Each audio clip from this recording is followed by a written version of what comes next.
Feels like people have been crossing the line, trespassing, and breaking down boundaries, betrayals. And we're going to be talking about that today. Today is actually October, what's the date? November 6th. Or November 6th, I mean. And it is step 14. It is a powerful day, but today's a day where betrayals of people are likely to happen. And that means that there's been a betrayal of yourself. So let's get in, let's talk about this to see how it's affecting the body, how it's affecting your body, what's showing up in your life. Put down in the comments where you're from, and we'll start off with that. And we're going to get right into it. Okay, so welcome everybody. Powerful day. Let's start off here. I saw Cheryl L4340. You were the first one last week that actually wanted to come live, so I'm going to try to bring you live and see what happens. Have you guys been feeling it? What was this weekend like for you? And specifically, if you want to put a comment that summarizes the way you feel today, have any of you been feeling like you're in your head a lot? There's been betrayals, you've been let down, you're drawing the line against that. Can you please put it in the comments and let me see? Vero Beach, Florida, San Diego, West Texas.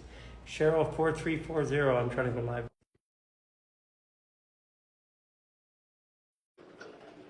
Washington State. Yukon, Canada. Is that Bree? No. Oh. Kelly, there's a Flow with Bree. She's in Whitehorse. Whitehorse, Bree, yeah. Flow with Bree. She's in the Whitehorse. You can look her up. She's one of our coaches up there. Just moved up there. Sacramento. Love to go live to you. I have space. Okay, I can't bring you up, so we are going to bring up Emma's Snellgrove. Emma Snellgrove. Okay, Emma Snellgrove, that's it. Hi, Emma. Hi. How are you doing? I'm good. How are you? Good. Whereabouts are you calling from, Emma? Scotland. Oh, Scotland. Oh, my goodness. Wow, the home of golf. Yes, and mountains and fresh air and good fish. Yeah, but all we know is golf. No, just kidding. Yeah, there's a lot of golf here. If you if you like your golf. Well, yeah, well, because for me, I grew up golfing, so like Scotland, you think of, oh wow, those are the real courses. Especially if you go up to Aberdeen. Yes, absolutely. Or where I lived, where I grew up in near Gleneagles, which is one of the most famous golf courses. I don't know if you know that one. Yeah, Gleneagles, of course. Yes. Yeah. So Yeah. when's your birthday? My birthday's next month, 17th of December. Yeah. Oh, do you know your degree in Sagittarius? I think I've actually got Saggy in my rising.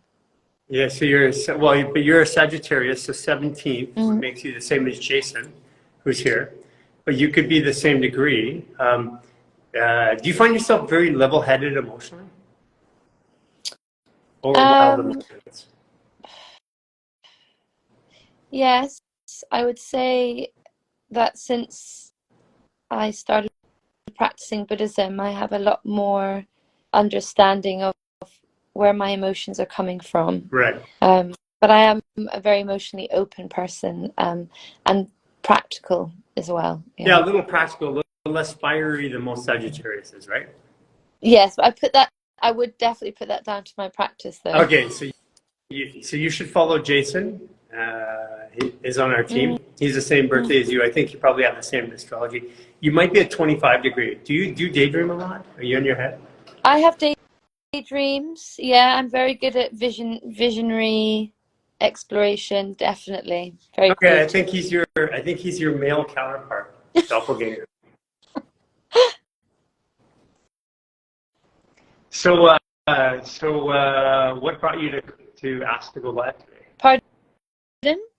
So I saw you ask to go live, and I didn't even go back. Yes, because I've seen your work before. I've been following you for a while. I'm also trained in myofascial release therapy. Sure. I do lots of different things, and I'm so impressed and moved by your work. And I just wanted to experience what it was like to sort of be on the receiving end of your expertise and insight. And yeah, that's the greatest part, is that you can be on the receiving end right now. Yeah. because actually I grew up in going to practitioner care my whole life, and then became a practitioner, and practicing multiple forms and multiple disciplines, including all based around fascia. We built our entire clinic in Los Angeles with 10,000 patients around fascia, back when nobody even cared about it or even thought about it. But for me, after all those years of getting therapy from other people and getting adjusted and having acupuncture and Chinese medicine, and Ayurvedic and plant medicine, all that, at the end of it, when the pandemic came, I was left with myself again. I was back to square one, but I had a set of tools. So I said, well, this therapy worked, but I don't have anybody to do it to me now. So how do I do that? And it's like, well, how do I get my elbow like that? And that became, so basically, for me, it was the greatest, it's the only thing in my life outside of bodybuilding or working out in the gym that I've continued to do. Yeah. Because everything else I do for a little bit and I let go. But basically, my answer to my 30 years of problem was me doing it myself. Yeah. There's a reason too, like and there's what we're doing is encouraging or inspiring a whole world of doctors and practitioners to think about it a different way. If you come to me and I say I can heal you, then what happens is that I take away the agency. your God-given ability for your body to heal itself. So I disable the number one component of your healing, which is your own belief that you can do it. Yeah. And being a practitioner like I was, and this is still some of the, we don't get it as much, but 2 years ago, it's like we get like 10,000 people trying to book an appointment. Yeah. Yeah, and I see that's the problem, right? Because there's only a few of us.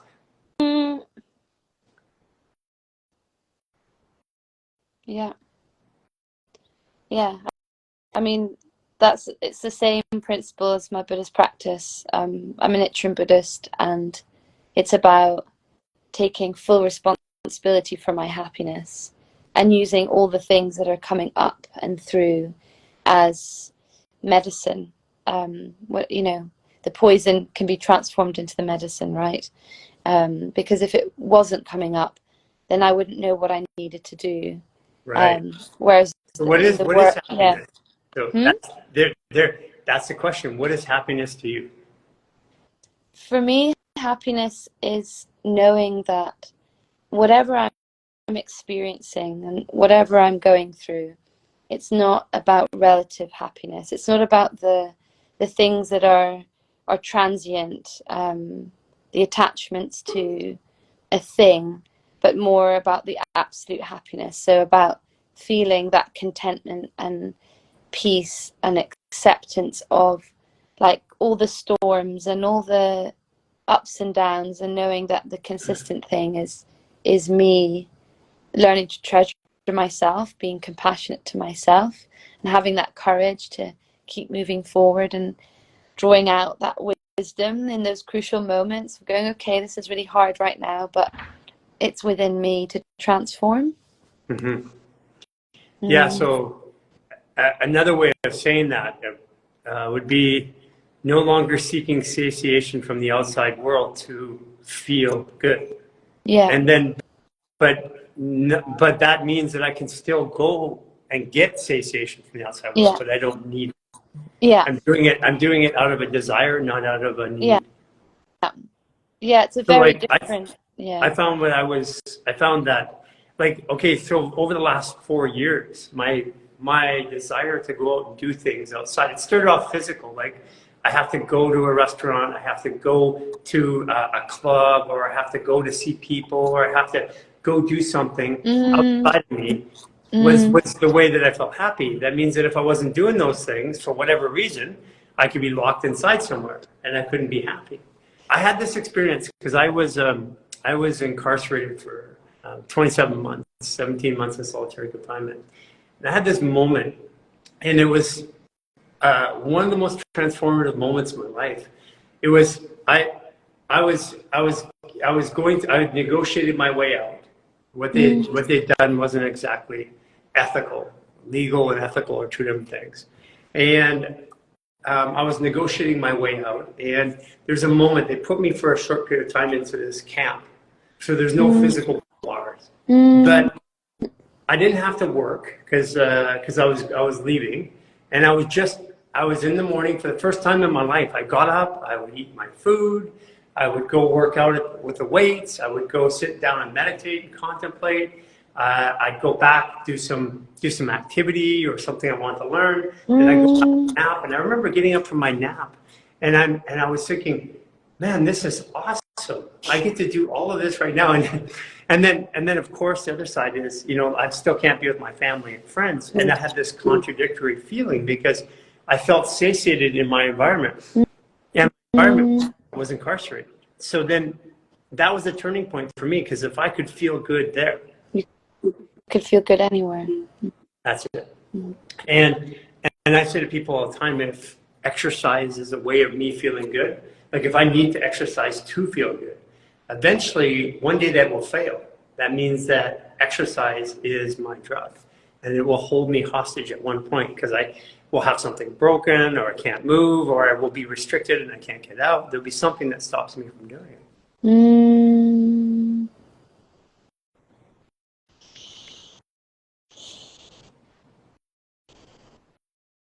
Yeah. And here you are. Mm-hmm. Why were you in the confinement? What happened, if you don't mind? Oh, because I didn't want to, I was keeping secrets for the governments, and digitally, I didn't want to give up my encryption codes because they were spying on people illegally. Wow, you were... Yeah, way before Snowden, 2005. My Buddhist mentors, Makaguchi and Joshi Toda, were both in prison for standing up against militarist Japan, because they wouldn't stop to practice Nichiren Buddhism. They wouldn't take the Shinto talisman, and they were put in prison for their beliefs. Yeah. And Makaguchi died in prison as a result, and Toda realized, just like yourself while in prison, that Buddhism is daily life. Buddhism is like our spirituality, our faith is right here, right now. We can tap into it any moment. And he was like, when he left prison, he had this absolute unshakable determination and commitment to make sure that everyone that he met, he treasured, and he reminded them that while Japan was totally it was broken. People were broken, like people are now, and he just treasured the person in front of them, and people were so taken aback at how he didn't greet them or see them with any judgment, regardless of what side or what they had done, but just was like, right, you're somebody that's really struggling, and whatever you're going through right now, you can transform. And he had that really, like, just very treasuring spirit, but also not swayed by what others would say. Mm-hmm. So just like what you had experienced, there's how many people in the crucial moment can say that they will stand for justice no matter what. Yeah, it's a very dividing line, because there's a lot of people that have had hardships in their life, and sometimes they whether it's a physical one, because I had physical ones too. I had 8 concussions. I lost my ability when I got out at a certain point in time to even use a computer. I couldn't cognate how, and I was in PTSD. But what was crazy, I didn't even know I was there. I didn't know I was there until I was out. So there was, for me, confinement was physical, emotional, it was perceptual. And the weirdest part of that whole journey was I'd spent 17 months in basically solitary confinement. And then I got into a camp where the only confinement measure is a sign that says out of bounds. You cross that sign, you get 5 years. And I could cross the sign and be back in my home country and before they would even basically know it was gone. And there's many times I contemplated it, and I realized that the worst confinement, the most powerful, is the one that's in our perception and in our minds. Yeah. And where they say you can't go over here, and you choose not to for whatever reason. Yeah. And that's happening all the time. And oh, yeah, something's come through to me today is that like I'm striving to prepare my body for motherhood, and there's so many women in my world who are struggling with their fertility and are struggling with their like physical embodiment, like their health, and I know that it's because we're so intrinsically, from a Buddhist perspective, we understand that, well, all religions understand the interdependence of life, but there's certainly a lot of suffering in the world that is felt in a very different way for women. There's been an organized control to take away women's power, but it's not coming back in the women's rights movements. It's not. The power is actually taken away, first of all, in the belief systems, but second of all, it's like we get women to take their primary sensory tools. These are 10 organs, 10 emotions. We paint them. So it takes away, and then we color the hair. Well, and then mine's natural. Then we use suppositories and women's tampons that are basically the same chemicals as a cigarette, with bleach in it. And we're dumbing down, especially young women today, beforehand, so that they never ever actually get to experience what coming into their power is. And they have this vision of it that's painted by society. Well, I'm really glad that you gave those as examples, because of the many things that I do, I've been working a lot with my fertility and my womb health, and I want to establish the Institute for Womb Health here in Scotland at some point, because things like this person just birth control and tampons, but also I might trigger some people who are watching this, but one of the other causes of control manipulation are women who are giving birth in the medicalized system, and who are being raped and abused and having their babies having their babies pulled out of their cervixes. And something I've learned very recently is that the womb it is the birthplace of all things, and that is actually the matrix, but also that the placenta is the first mother.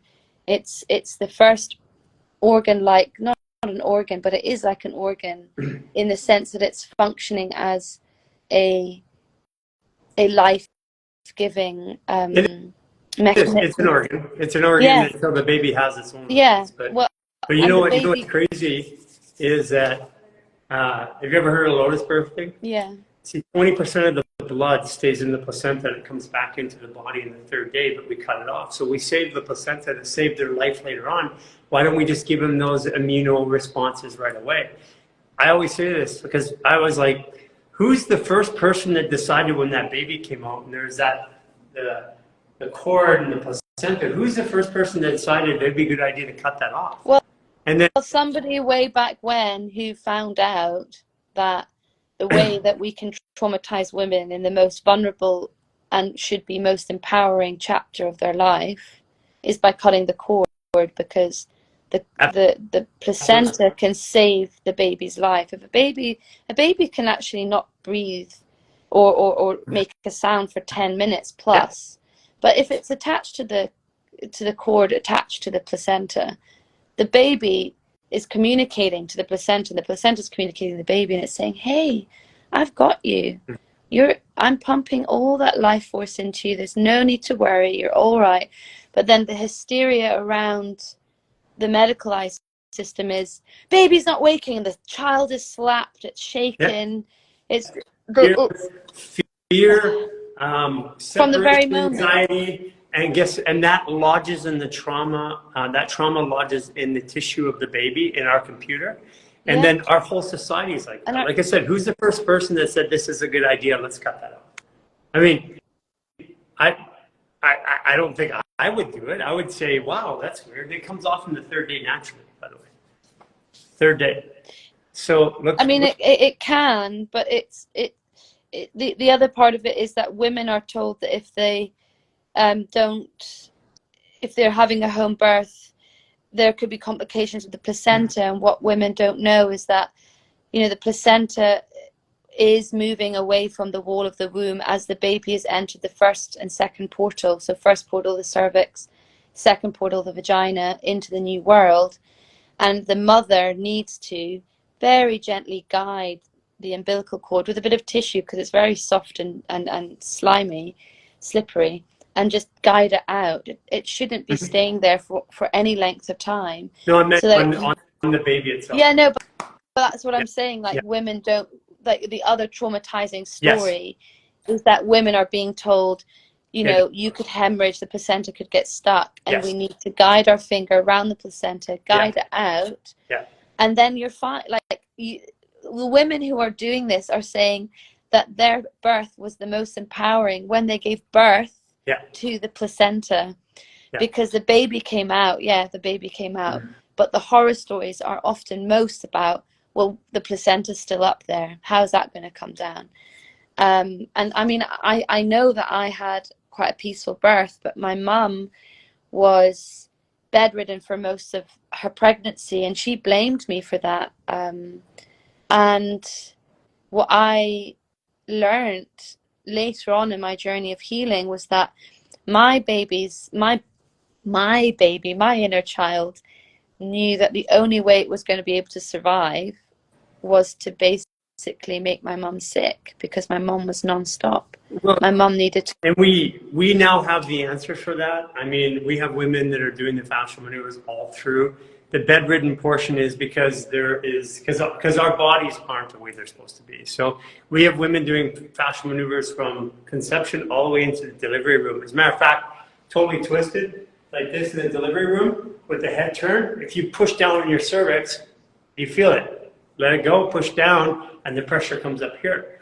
So it's one of the best birthing tools that we found. Wow. And we have thousands of women that done it. We're going to do some videos on it. We haven't done it yet. Please do, because I know that for us to reprogram and heal the deeply intrinsic pain that is being passed down from generation to generation, we need to be collectively working together. So obviously you're doing your thing, but you know, there's women like the Free Birth Society that you can follow, and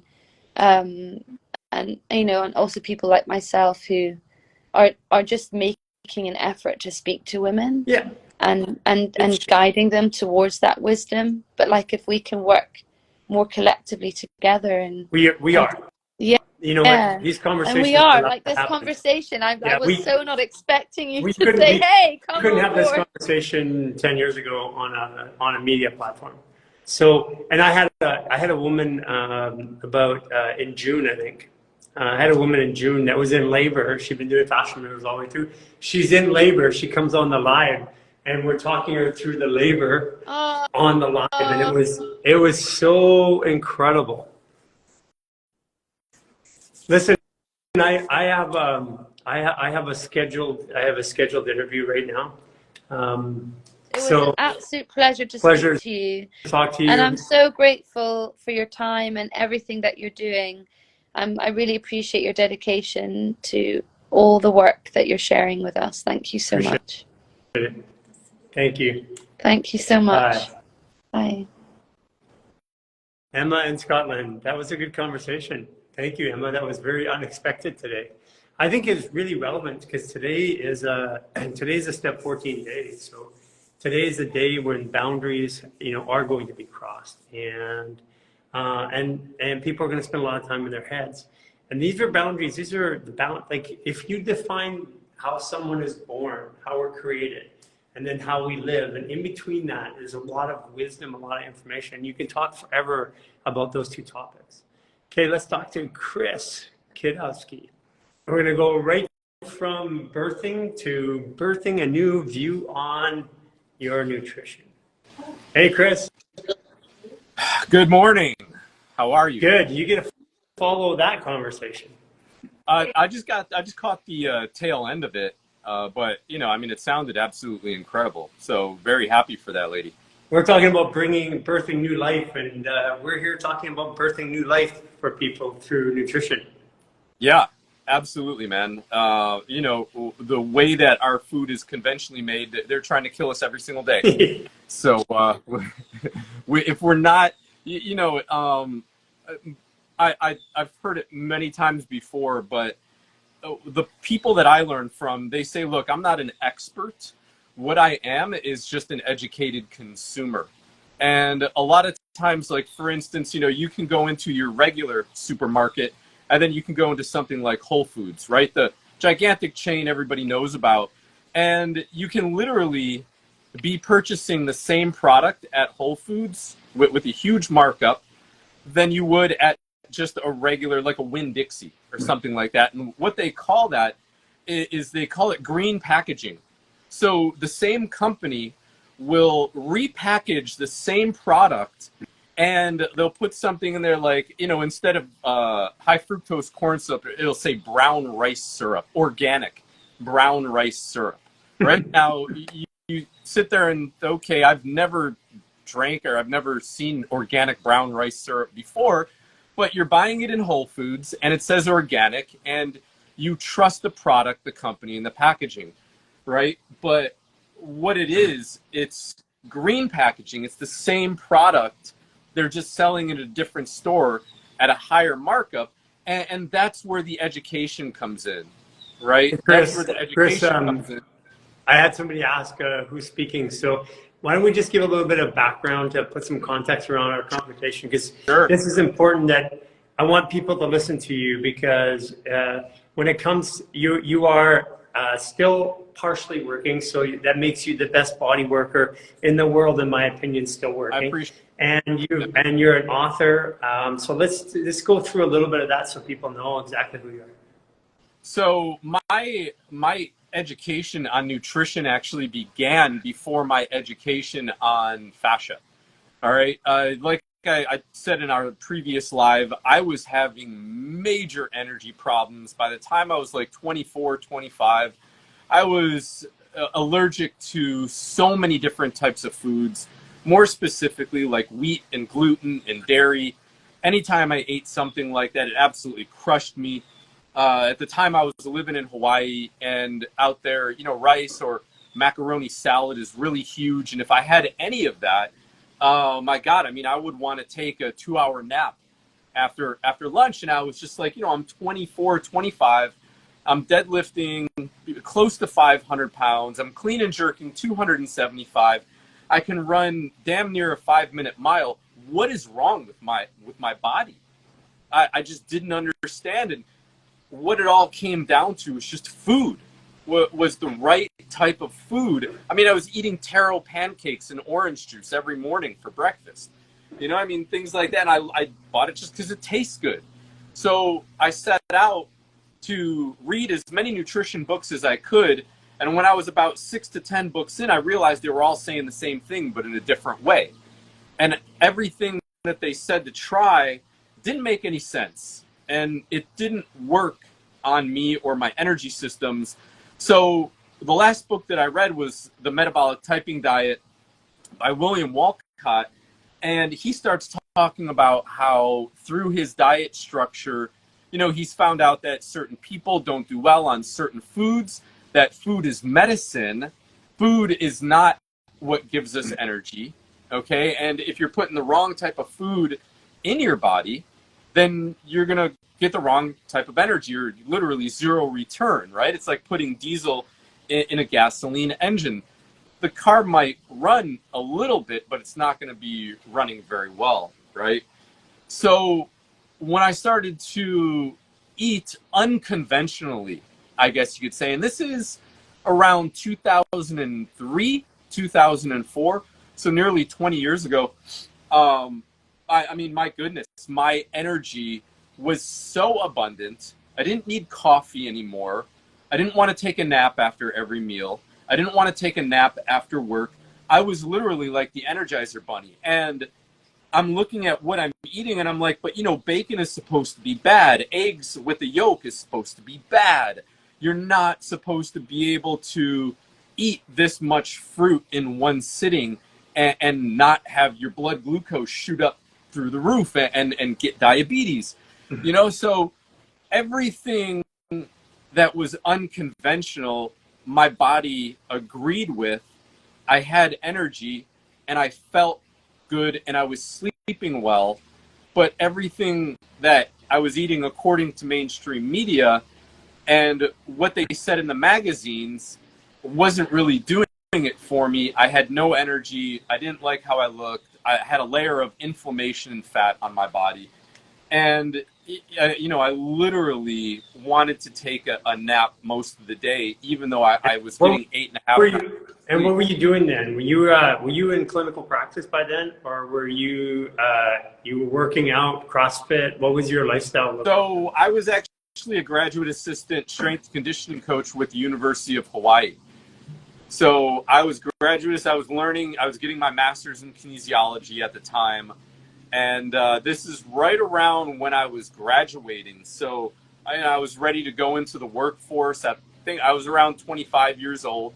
Yeah. Ready to go into the workforce, you know, and pretty much like the prime of my life. And I had no energy, no libido, nothing like that. So what that and then when did you get into clinical practice? Like when you started working with doctors or physical therapists? What year? Oh, I would probably that's way later, 2014, 2015. So there was that period of time where you're an athlete and you're learning about diet so that you can become a better athlete and feel better in your life. Right. And what it comes down to, I think you've said it many times, that food makes bodies. Yeah. Right? Food makes bodies. So it was my ignorance. At the time, I was doing a low-fat, high-carbohydrate diet, and that just wasn't working for me. When I changed around, and I don't want to throw this term out, but I'm going to say it just so people understand it a little bit better. When I went keto-ish, okay, not full keto where, you know, it's cheese and steak all day and they have a cheesecake for dessert. Generally in that realm of keto. Right, right. It was keto-ish. And then when I got into my 40s, it really started to become more about balance. Eating the same amount of fat, carbohydrates, and protein, a little bit more protein, and then the same amount of fat and carbohydrates, kind of balancing everything out was where I started to understand the sweet spot is. And for most people, when they go to a hyperpolarized diet like carnivore or vegan or keto or, you know, even pescatarian or Mediterranean, they do okay for a while, and then all of a sudden they wake up and they slowly start to not like how they feel, or they slowly start to break down more and more in their body. Well, that's actually a good point, because if my body's functioning right, the reason why people switch diets is because they don't like how they feel, and usually it's digestion or energy. Right. And then they go to a hyperpolarized diet. The latest one is carnivore, but I mean carnivore is basically Atkins diet. And so, for the most part, and one of the scary things, Gary, is that we are finding through the research that people are starting to develop meat allergies. That's coming for sure, because I mean we did this, like I was a bodybuilder. I competed in the 80s at the national level. So we did that because we didn't have supplements.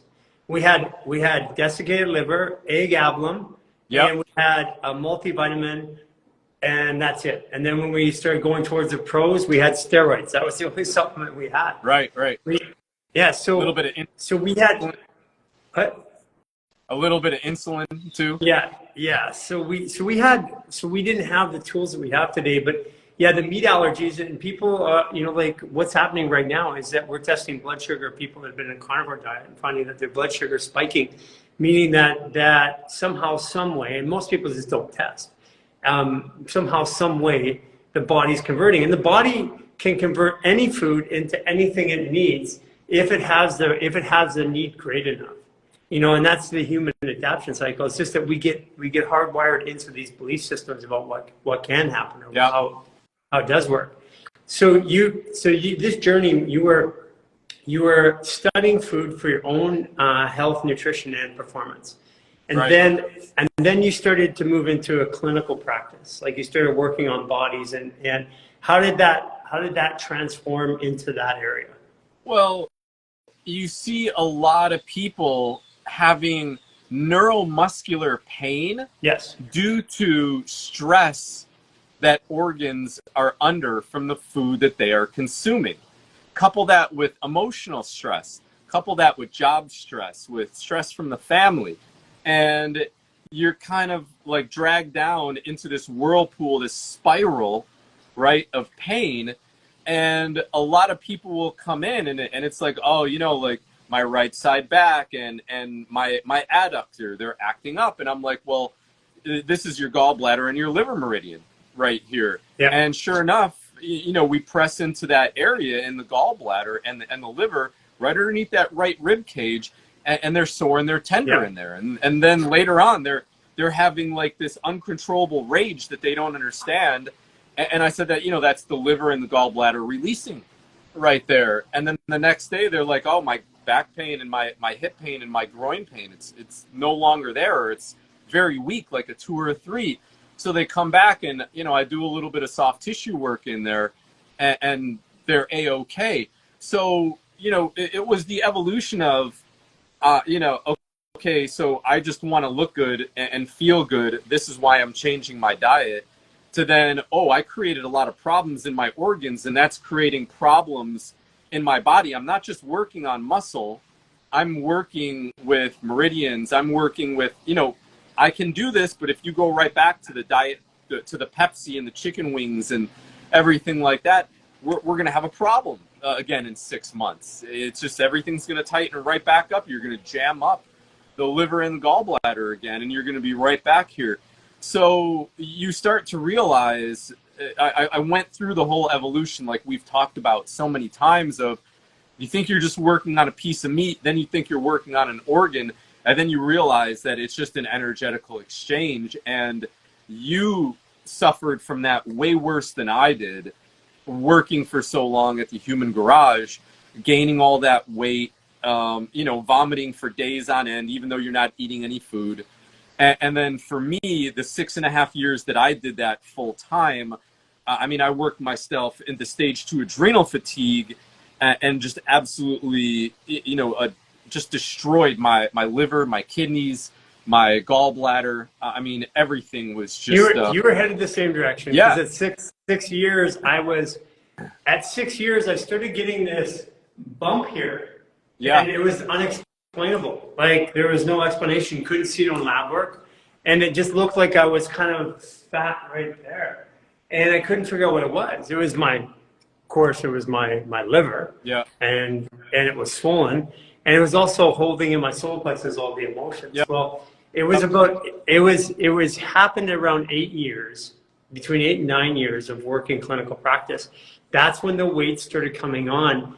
And I used to go home and I had this band around here. I actually have a picture of me standing from the back, and you can see like a tightened band around there. And that's, of course, gallbladder, spleen, liver in through there. And because the liver out at the front, spleen in through here, and gallbladder down there. Right. And I could see this constant band around me. And then at the end of the day, I'd be like feeling pressure here, and I'd be burping and coughing and trying to clear the pressure. And I wasn't even, and so I went to a 1 meal a day, and I was still gaining weight, and there was no explanation for it. And I was testing myself with every test you can imagine. I was testing myself once a week. Yep. Same, man. I was getting burping and coughing after I would eat. I would wake up in the morning, and as soon as I would stand up, I would just be burping, and I'm like, why is there gas coming up from my stomach? I never had the inflammation or the bump, but oh my gosh, man, there would be times where I would have that liver pain and then the gallbladder pain as well. And then, like you said, in the solar plexus, I would wake up anytime between 11 and 3. And Gary, it felt like there was a fire in my entire diaphragm, Yeah. you know? And I'm laying there, my heart is racing, and I'm like, what is going on? And that's when I started to realize, maybe 8 to 9 appointments a day is not very good for you. Yeah. I mean, very few practitioners ever do that. They do 3 or 4. I was like, 7, 8, 9 a day sometimes. Yeah. And I knew you were too. It's just that, and for a while I could manage it with exercise. I could manage it, with diet and exercise and moving. But then there was a point where it caught up to me, and I said that started around it started edging around a little after the 6th year, around the 7th or 8th year. Yeah, and it was frustrating because I was helping people with their bodily pain. I was helping people with their nutrition, and they were getting astounding results. And I'm like, what's wrong with me? I was absorbing everything from them, and I wasn't able to release it. I didn't have that downtime to release what I needed to. And, it even started to affect my relationship with my wife and my daughter. Yeah. At the time. I wasn't a good guy. I wasn't a nice guy at that point. I was quick to anger. Yeah. So how did this, here it is. You're a practitioner. You're doing everything right. You're working on people, helping them. No, it's not working on you. These are all things I went through too.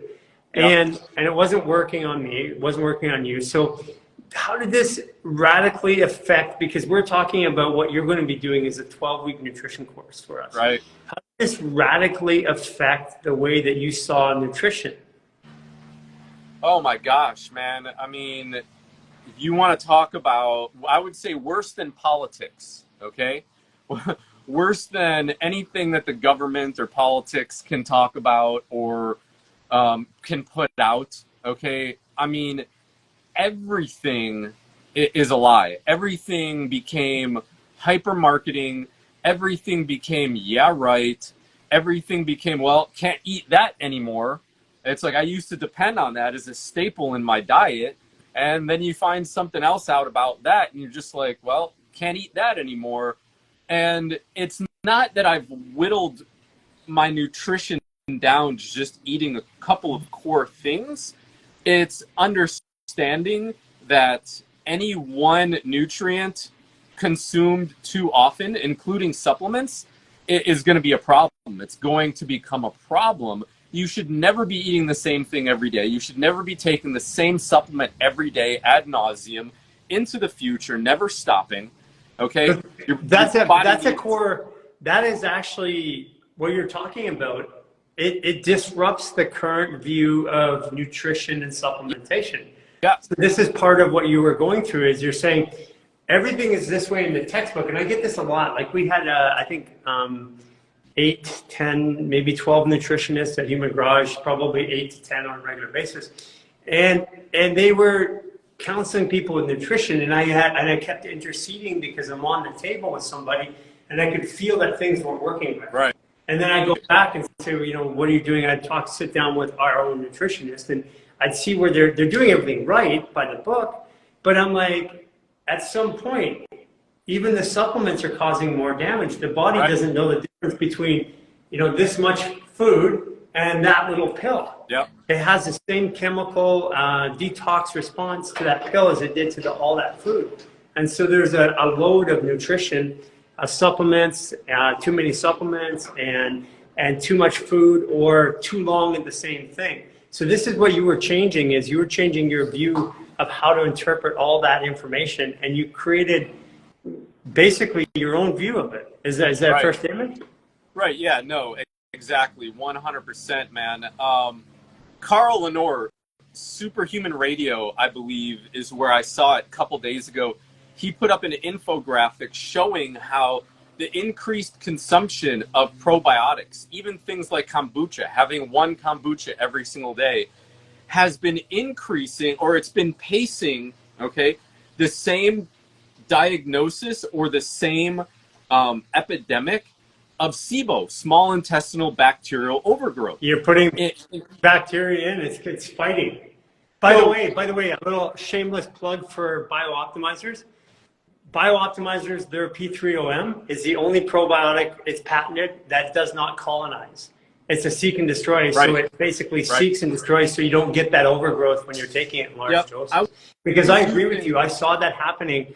I saw SIBO symptoms going up as people were taking more probiotics, and ones that I believed in too, like Garden of Life and I can't even remember the names right now, Natron. And all those, I noticed that over time, when people would have higher doses, they would start to have SIBO symptoms. Yeah. And then if they were still functioning really good, but putting the wrong food in, they take the probiotic out and they actually had an increase in health. Yep. So here's the thing, Gary, right? The industry, we can, we don't want to really say any names, but just say the industry can take a health promoting substance and destroy you with it. Yeah. And kombucha is a wonderful example. Okay. You're drinking it. Oh, this is fermented. It's healthy. It's tea. There's all these live active cultures, 9 billion active cultures in there. Okay. And they make flavors out of them. They're delicious. I'm not saying look, I'll have a pancake or a waffle every Sunday. I'm not saying that it's not good. I'm not saying that it's not good for you. I'm just saying how the industry will take something, convince you that it's healthy, they make it delicious, and then you want to eat it every day unconsciously. And then it destroys your gut microbiome. It destroys your blood sugar balance. It causes organ problems, meridian problems, and then you're in pain, right? So we have kombucha. It's healthy for you. Drink it every day. Okay. Then K-Vita goes one step further and says, hey, you know what? This gives you energy. So they put 70 milligrams of caffeine in the kombucha. What? So now you're buying their brand of kombucha because you're lit. And yeah, but you're oh my god! You're taking the caffeine's firing your adrenaline, norepinephrine, and cortisol, which is counteracting the bacteria of the bacteria. Right. So now you're lit. You're like, this stuff is awesome. It's giving me so much energy. But then that starts to wear off. So the next time you go to you go to Whole Foods or some supermarket, you're passing by the beer aisle. What do you see? Hard kombucha. Oh my God. Now let's combine drinking not just one kombucha a day, but I'm going to drink 3 in combination with alcohol. Okay, totally mess up my gut microbiome with so many probiotics, kill my immune system and anything else with alcohol, because now I'm getting drunk off of it. You know something, I got to tell you, right? I'm laughing. I'm not laughing at anybody. I'm just laughing at all the stupid shit that I did trying to figure this out in my life. Yeah. And this is the thing, Gary, is like people are not, they're not thinking about like, oh man, like why am I waking up the next day like literally shitting my pants because I had a 6-pack of hard kombucha last night. Like, yeah. I don't understand what's wrong. And then you get the gas and the belching, and then you have a very difficult time digesting any type of carbohydrate. You're getting, candida overgrowth, and we could go on and on and on, but that's one example that people who are trying to be healthy, you need to be educated. I have 1, maybe 2 kombuchas a week. There are some times where maybe I only have 1 or 2 a month. Yeah. And for me, it's kind of like a treat. I'm like excited about it, where, you could go to Costco and get 12 of them for like $18. And people are like, oh, this is great. I can have one every single day. 3 times. Yeah, you can. There's going to be a point where that overgrowth breaks the gut. You start getting allergies to your favorite foods. You start getting autoimmune diseases, brain fog, stomach distension, gas, bloating. I mean, you name it. Again, that's why when we if you look at BioOptimizers, which I know, it's like they do more testing on digestive products than any single person on the planet. They have a lab of PhDs that test in Croatia, and that's why I liked it. That's why first of all, I like the proteolytic. because it was seek and destroy. You remember my face swole up? Yeah. Yeah, you know, I took 30 of those a day for 4 days with my Parker, and all the infection went away like instantaneously. But what you know, the other part I liked about it too is it's so powerful that, and I keep plugging it because we're talking about it and it makes so much sense. If you have food poisoning and you take 10 of them, 30 minutes later your food poisoning goes away. Yeah, sure. And this is where, but this is back to, again, common beliefs, because we say probiotic and it's all good or it all does the same. But what I've found in working with you is that it's not about that. It's about how it balances with everything else that's in your system. Right, exactly. The same can be said for prebiotic fiber too. You know, if you're, you know, green banana powder, things like that. You have it too much, you're going to over-colonize your large intestine, okay? And then what's going to end up happening is every time you have a little bit of green banana powder or some sort of resistant starch, there's too much bifidobacteria in the large intestine. It's going to start pushing bacteria into the small intestine, and you're going to create a lot of gas from the fermentation of both of those things. So you're going to get, you know, the stomach pains and things like that. It's not fun. It's not pleasant. You know, the diarrhea or the runny bowel movements, or, you know, going to the bathroom every 2 or 3 hours. It's not supposed to happen. It's not good. So this is, you know, a little bit of dial. All this conversation is, what is pointing out this, like summarizing the conversation so far. It's pointing out that we have a lot of belief systems in society. Right. And these belief systems are based upon book evidence. And when you get into the real world, you have to know your own body and know how to balance these in your own body so that you have the life that you want to live. And mine is different than yours because I act differently, my workouts are differently, my chemistry is differently. Sure. So we're starting a 12 part, well, you're starting for our community a 12-part nutrition series. And what is that nutrition series going to look like? Is it something that somebody who's brand new, doesn't know anything about it, can function? And then on the same other end of it, is it something that a nutritionist is going to go, whoa, I didn't quite get that before? Yeah. So what we're going to learn is a lot of concepts, okay? We're going to learn how energy is created in the body. We're going to learn the difference between good carbs and bad carbs, good bacteria and bad bacteria.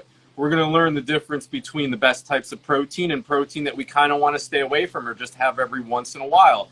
It's going to be levels above what base knowledge is, but it's not going to be so close to expert where I'm sitting there scratching my head like, what did I just listen to?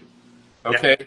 That's going to be a little bit more reserved for the second 10-part course. And you can see this is not just a 30, 60, or 90-day challenge. This is not something where like, okay, you're going to learn 3 key concepts and then we're going to do a 30-day challenge and then you're going to get a certificate and hurrah, you know, you did it. This is going to be we're doing it over 12 weeks and then we're doing another course over 10 weeks. And that's because we need the people that are in this course to truly understand and then implement what we're teaching. And every single course that we teach, every day that people log on and they're on Zoom with me, there's going to be a to-do. You're going to have a week to do exactly what we learned, okay? And these to-dos are going to build on each other. And it all depends on how healthy you want to get and how far down the rabbit hole you want to go. My somewhat guarantee, okay, because there's not too much guaranteed in life, is that you will, if we're charging close to $300 for the program, for each program, you are going to probably, 10 to 20x that in medical bills you will not have to pay. Yeah, okay? we're talking, just to put it in perspective, it's 90-minute segments, it's 12 of them, and it's going to be like $297. Yeah. So, yep. Yeah, so. All up on the website right now. And it's all up on the website right now. People can go, all the program, all the dates are up there. You can go take a look right now. And you can purchase right away. This is super important because Because if you go to a nutrition program, they're like $7, $8, $10, $12,000, but you have to take that program, all the detailed information, you have to implement it in your life and then build your own program out of that.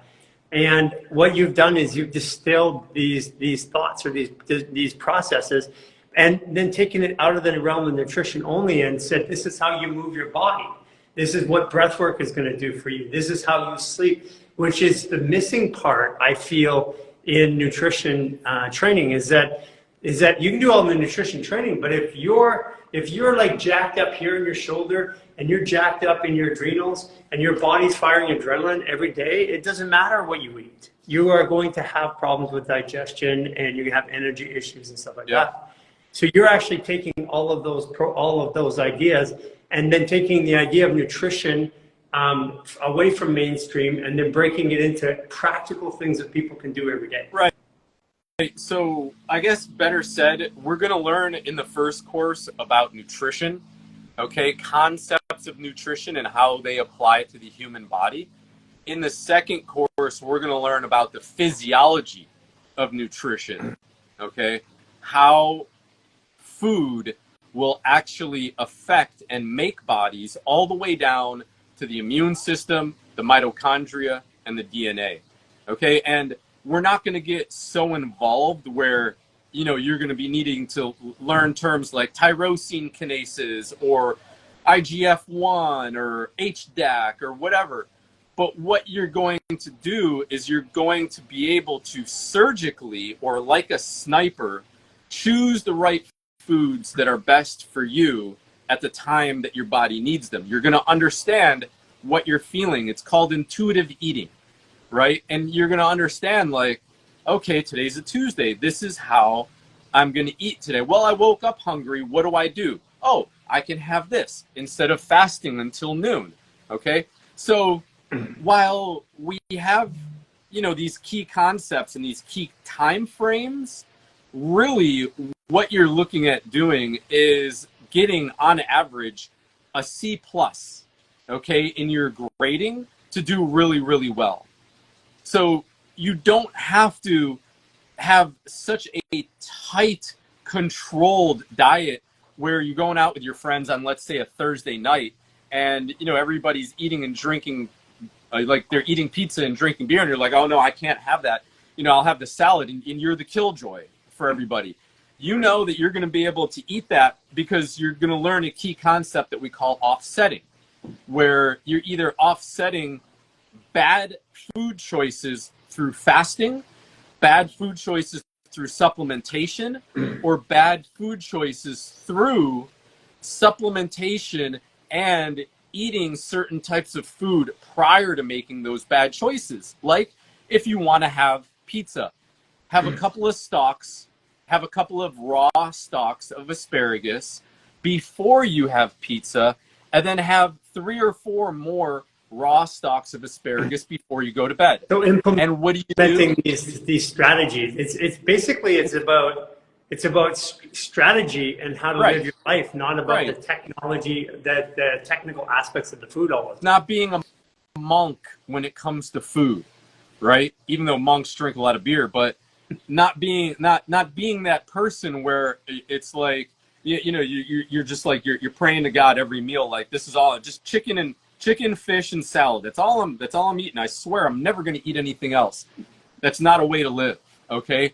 It's a way of eating that allows this gigantic amount of flexibility, even for, you know, high-level CEOs, people that are on the go constantly, where it's like, I can't cook all my food.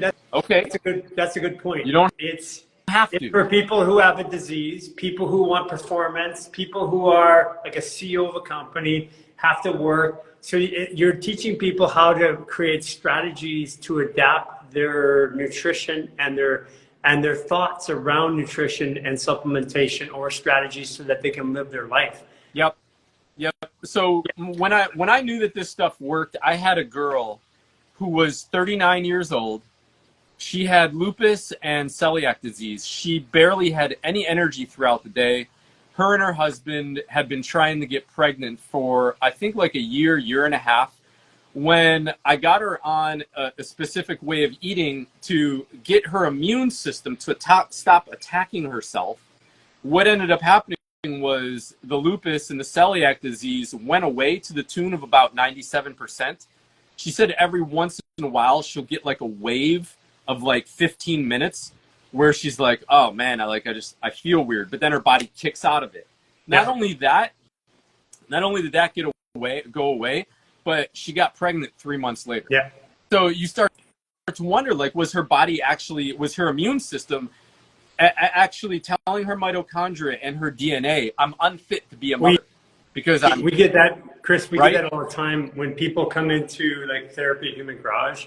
We used to warn them if they're, because in the intake, are you looking to get pregnant, all that stuff, and we warn them if your current strategy for protection has been working for a while, it may not work anymore, because once your body gets healthy, and this is what happened. We used to joke because women would come into Human Garage and get pregnant right away. Right. Even those that have been in fertility treatments. And it's just because once the body's ready, infertility goes away. You're fertile again. Right. Right. So, Chris, so we're doing an introductory course. It's free of charge. It's happening this Wednesday, right? Yep. And so that introductory program, you're going to just give the basic outline of what it looks like, give people a taste of what this program looks like, and they can do the 12 weeks. And at the end of the 12 weeks, if they knew nothing about nutrition, but they were health focused, they're going through the 28-day reset, they're learning how to reset their body, their emotions and stuff like that, they would be really functional with understanding how to make good choices for themselves and the ones that they care about. That's the first statement, right? Yeah, that's 100%. 100%. You're gonna, what we understand in the first course is maybe foods that we're allergic to and foods that don't agree with our body so much. Okay, and then what we do with the second course is we learn how to actually fix those allergies. Right. Okay, and we understand why the body is breaking down. So basically, it's once a week for 12 weeks, and what that does is it gives them an embodied program where they actually get to try something. They have homework basically in themselves. They come back, and then it's interactive, so people can share with each other what's going on and what's happened with them as well. Yeah, correct. Okay, so they can right now. I mean, we could go on and talk about this literally forever. Garry, it's just one of those conversations that keeps on giving, man, because so much is defunct in food and nutrition, and like any type of lie, you need another lie to cover that up, and another lie, and more hyper marketing, and another product, and more hyper marketing about that product, and they just what was his name? Gosh, I can't remember his name, but there's a nutritionist. He wrote an amazing book called Fats That Heal and Fats That Kill. And he said, the more a company has to market a food for you to buy, the worse it is. Yes. How many steak commercials and egg commercials do you see? But you see a lot about cereal, about Oreo, about, that type of stuff. And it's like, hey, remember this thing that's not good for you, that you love, that tastes really good? And we're going to put it in front of you again. So subliminally, the next time you go to the store, you're going to see it and you're going to buy it. Leanne says, what's the nutrition course called? Rebuilding Youth. Rebuilding Youth. And this is what it's about. It's course. about giving people the ability to understand how to make better choices in their life, how to rebuild their own youth, and then how to start helping other people. So it starts off. Again, we're going to get everybody, if you want more details, you get the syllabus, go to the events section of our website and you can sign it. Rebuilding Youth is with Chris, and you're actually giving out some copies of your books through the program as well. Yep. My book, The Death of Dieting, goes really, really well. You're also going to have, you're going to get what we call the allowable food lists in the book. There are full monthly diets in the book as well to help you understand how to start your healing journey. And then when we get into the second course, that's where you become the expert. Okay. Yeah. And if you're sitting there thinking, oh, I don't know, there's no way I can do this, I make it so easy a caveman could do it. Great, Chris. That's awesome. Looking forward to Okay. it. Looking And forward to that's my seeing last show this. for the day. Looking forward to getting this started.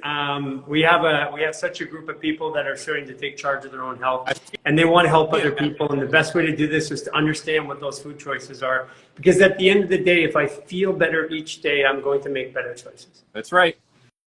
Very easy to do. Chris, thank you so much for coming on. Really appreciate you for all that. Thank you, man. You guys have an absolutely wonderful day. Thank you, everybody, for listening. And don't hesitate to reach out in my DMs either if you need help. Yeah, absolutely. And that's Chris Kidawski. Chris is absolutely the best manual practitioner in the world, hands down, that's still practicing. Chris came to me. I have a video. I have a video of him, of me and him working together in 2019. And then he was just applying these principles, but he built his practice by working on people like I did. So he just intuitively knew that when it was right, it was right. And the way he approaches nutrition, he's like the one program he first came to me with this nutrition program, I think about 2 years ago. And he went into a doctor who runs these nutrition programs, and he went out to do it for him. And the doctor got all frustrated and angry. He couldn't figure out why. I'm like, it's because he didn't even understand what you were talking about. You were way above his head. So this is why he's remodeled this course to come down into the level so that everybody can understand it and make it practical. But there is nobody on the planet that has as much information about how food and how the body interacts with food and fascia than Chris. So looking forward to it. If you want to go check it out, go to our website, go out into the events section and check it out too there, because we put new stuff on the website. We have all these new resets that you can go get there. We have all these new events that are there. And also, if you're looking for local community events, go into our Mighty Networks community portal, either on your computer or on your phone, and you get to it through the link in our bio or our website. So you go into Mighty Networks community portal, and inside there's a community event section too. You'll also find stuff that's in there as well. And those are people in our community that are running classes, etc. Thank you, Chris, for coming on. Sparkle Butterfly 333. Sparkle Butterfly. I love these handles. Sparkle Butterfly. Hi, Sparkle. Oh my God. Hello. I was hoping today was going to be my day. I thought Friday was, but the divine energy said, nope, we're talking to somebody else. So why it was today? What's tell everybody your name and your birthday. So my name is Leah. My birthday is October 29th. So a week ago Sunday. Oh, October 29th. Are you a 7 degree? I'm a 5 degree. Oh, that's today. Today's a 14 degrees, so that's 5. Oh, so that's 14. fantastic. Yeah, so basically you're a Gemini Scorpio. So today is a Gemini Scorpio day. Amazing. Amazing. I messaged last week because I've got Scorpio all over my chart. I'm just pulling it up. I'm 5 degree sun, as I said, 0 degree moon, Scorpio. Oh my gosh. Don't cross you. Yeah, it's a trip. 7 degree Mercury, 23 degree Venus, 14 degree Jupiter, 29 Neptune, and yeah. So you're a grandmaster in intuition, and it comes in Scorpio. So that's intuition connects the other side to here, which is 29 degree Scorpio. Most of your primary signs, who you are, how you emote, how you think, relationships are in Scorpio. So you're a born protector. If you were like 300 pounds, we put you in the front line in front of the quarterback, because that nobody would get past you. Right. It's interesting because I feel like, I'm doing the 40-day journey, and I kind of got a little bit stuck because I'm also doing the 28 days. So I'm like, there's a A lot lot of information. Yeah. So I'm allowing myself to like have 40 days be 70 days, like whatever it's going to be. It's okay if it is, yeah, because you're in the path, and Right. and it's, even that you're starting it right now, you're gonna feel it more. Amazing.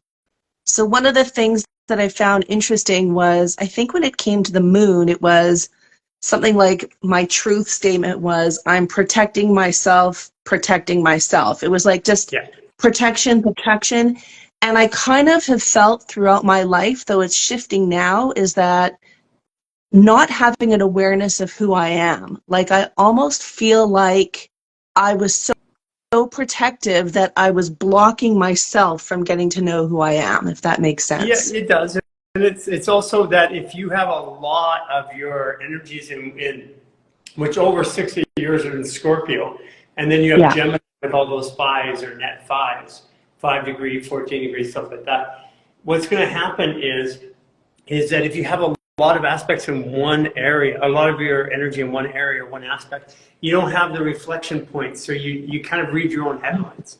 And so now but as we're coming through Scorpio with this awareness now, then you start seeking a little bit more of these. And for you, the journey is probably to get out of your head and speak up a little. And speak your truth to people, because with that much power in Scorpio, when you speak your truth to people, you're going to get your reflection, which naturally it's like, I'll hold back. I'll just let this, I'll see how this goes.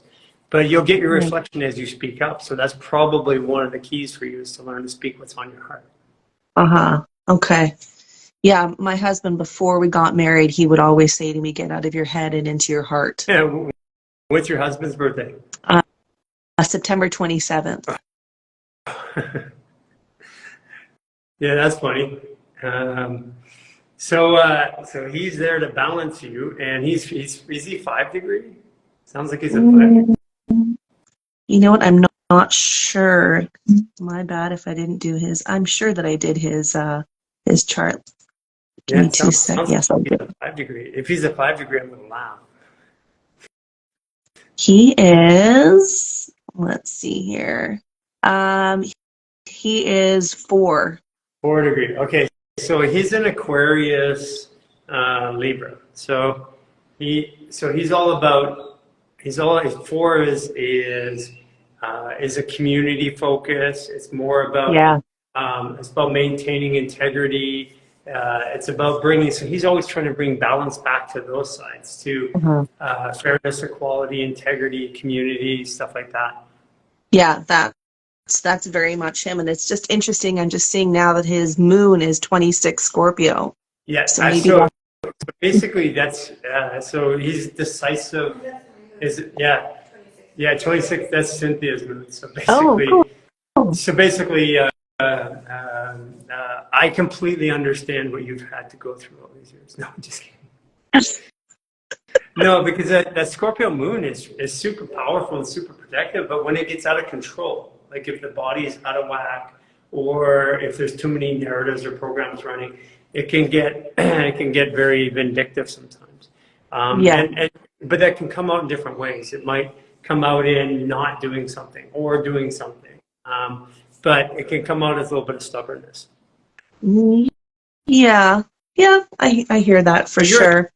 For sure. So it's going to act differently. It's going to Scorpio and Scorpio. It's like, I kind of get you, but if you were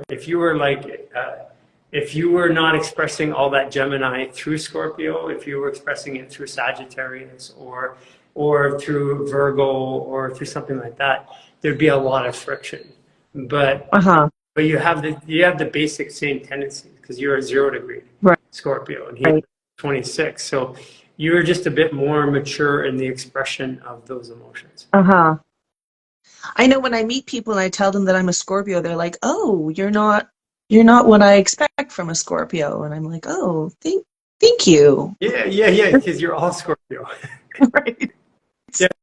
Right. Just don't piss me off. So your hands, are your fingers longer than you?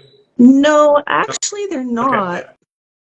So I'm just looking because the body style. So the 0 degree is Scorpio. So 0 degree is 0 is the number for Scorpio. So you're a Grand Master Scorpio in your moon, and also in your intuition, you're 29 degree.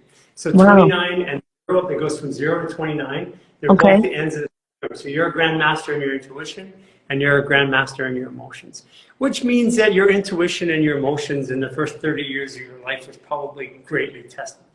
Yes. Yeah, very much so.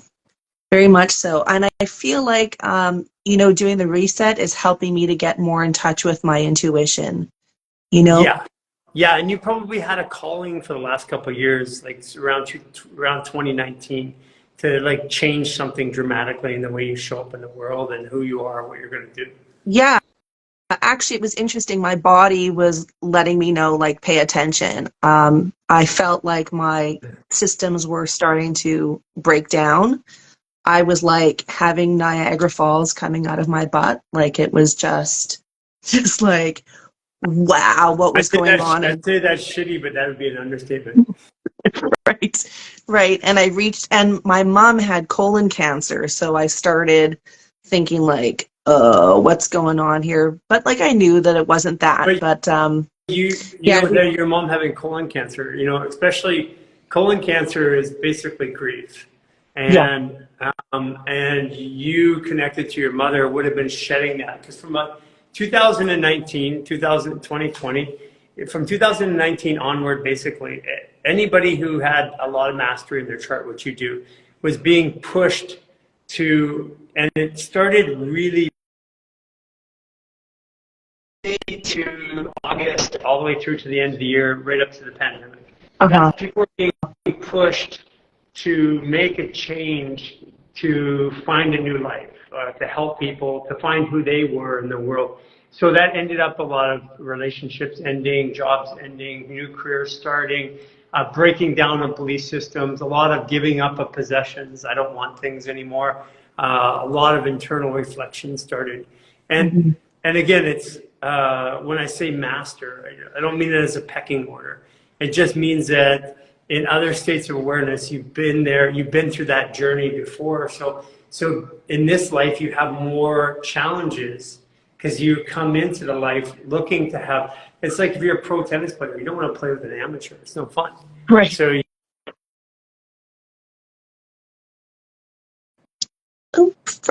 Froze. yeah, our internet. Did your internet go off? Something quick. Yeah, I okay. I Can you also still hear me? find that, Hold on. yeah, hold on I one can hear it. second, okay? Yeah, Hold on yeah, one for second. sure. Holding.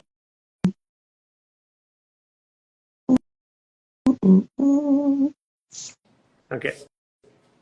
Just something happened with our internet, so let's just make it sure. Yeah, yeah, for sure. You know, I often find when I'm doing work with my energy healer that whenever it comes up to important subjects, technology often starts to go wonky. That's your 29 year zero, because emotion, those are grand masters, intuition through here, and your zero is your emotions through here.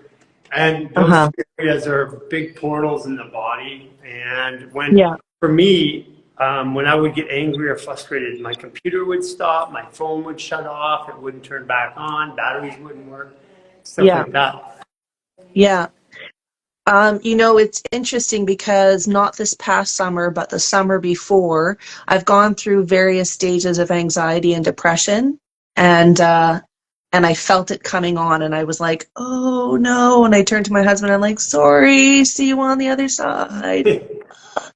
And like, well, you were much of, this year, you're probably coming up to it right before your birthday, like the month before your birthday in particular. oh my gosh, and my birthday too this year, I was like miserable.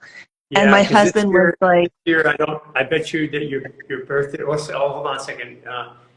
What degree are you again? Your son? 5. Okay, so 5. So, and when was your birthday? The 29th of October. How many days ago was that? That's So a week ago Sunday, so 9 days. 9 days.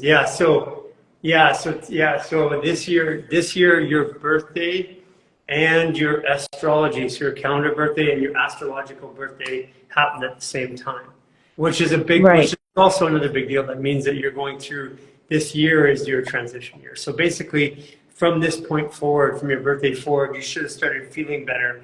Kind of like, it's not like there's less stuff in your life, there's just more space to heal. Yeah, absolutely. Absolutely. As soon as the 29th was over, okay, Yeah. and exhale. But, I wanted to, thank you also for what you're doing because, I'm grateful for my energy healer. I've been working with her steadily for a few years. And then I had a nutritionist and I spent tons of money on supplements that I was like, this isn't really doing anything Doesn't for work me. anymore. And then, Yeah. no, Yeah, no. And then the old way that they're taught to supplement. That's why we have the nutrition course coming next week. Yeah. beautiful. Actually, Nice. the I'm so free course excited about this Wednesday. It's a free one on this Wednesday. Right, right. So 2 people within 12 hours said, have you heard about the human garage? And one of them was Daniela, Ageless Joy, Yeah. who was just there with you. And so I was like, okay, I'm paying attention. And the next day I did the maneuvers. When I did Totally Twisted, I was sweating like crazy.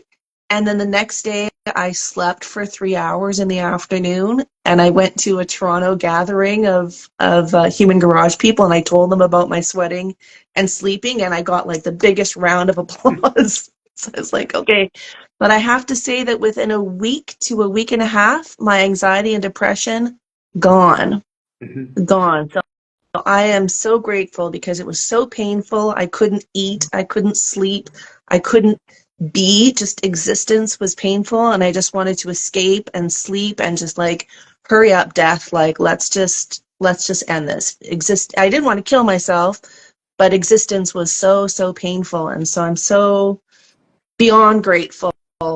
And yeah, it's incredible. Well, you got a good group that you're working with out there. What I like about it is everybody's there helping each other, and it was a combination of Daniela, Louise, and I think who else it was. There's one of the other ones that was out there that decided to all get together. Daniela's place is kind of in the middle, and that's what's starting to happen around the world. Is people are getting, because fascial maneuvers, we did it all by ourselves. But even though we were together, we did it by ourselves because we wanted to stand in front of everybody and say, this works even if you don't have anybody. But if you work with other people, it works so much faster. Right. I had a question. You had mentioned about people getting pregnant after coming to your clinic. Yeah. And right now we got women in their 50s and 60s coming out of menopause. Right. So that was my question was, have you yet had somebody come out of menopause and get pregnant? The short answer is yes. That's happened multiple times, but it was early onset menopause. So it was like women that shouldn't have been, like in their 40s. Oh, okay. Yeah. Right. So yes, that has happened. I'm waiting for somebody who's 60 to come out of menopause and get pregnant. I mean, it's going to happen. You can see the writing on the wall as they come out of menopause, and then they're like, well, maybe I could. And then the whole thought process, because what happens is they're heading towards this old age thing that they believe is there, which is I'm going to go into menopause. I'm going to have hormone disrupted. My life's going to change. And they started accepting society norms about that condition. And when they don't even, when you ask them, they're in menopause, they're like, nah, I don't think I want to. I've had a couple of people say that. No, I don't think I want to. And they come out in their 50s, mid 50s, and they're like, I could have a baby again. And I'm like, okay. Yeah. And the other thing people, I hear a lot is, I wouldn't want to do that because because I'm getting older. And I'm like, but that's all a myth too. I mean, it's older simply means worn out. Right. Yeah. Yeah. Because my husband's 13 years older than me, and he often has way more energy than I do. Like he's flying up the stairs 2 by 2. Oh, come down here and push me up the stairs. Oh. I promise you, staying on this path, I don't remember a time anywhere in my life as an adult. I don't, as a kid I played all the time, but there's at a point that it changed, and I don't remember when. But I remember as a young adult not having the energy that I have today. And I'm talking like when I was a bodybuilder, and I was like 16, 17, 18, competing at 18 and 19. I had energy, but not like I do today. And I had ability, but not like I do today. So Right. it gets better, and I'm looking forward to seeing how far this actually goes. Yeah. Yeah. I'm kind of bouncing all over because just like different things are like, oh, it's my opportunity to speak with you. You mentioned before about grief, and then I was like thinking about my mom and just like wondering what your thoughts are on the children doing the healing. Like my mom was in utero when my grandparents walked from Russia to Italy during the Second World War, and my mom was Don't hear actually that very born in a often, eh? I walked What? from my house to my car, and I walked down the block. It was so far. It's like I walked from Russia to Italy. Yeah. Right, during a war. So, you know, and it's interesting because my mom, bless her, like she has such a positive disposition, but I almost feel like she was so jam-packed with such trauma in utero that like it skipped her here. And Yeah. like I feel like it When's your packed birthday? into me When's your mom's birthday? May 29th. Oh, yeah. So I was gonna say, I thought she's probably a Gemini, which you are. So she is a Gemini. She's Yeah. probably like a 5-degree Gemini, which would make her a Grandmaster Gemini. Let's pull her up and see. She is the 7th, a 7-degree. Oh, 7-degree. Oh, so she's Pisces Gemini. Perfect. That's kind of like Cynthia. Cynthia is a Pisces and Gemini. So a lot of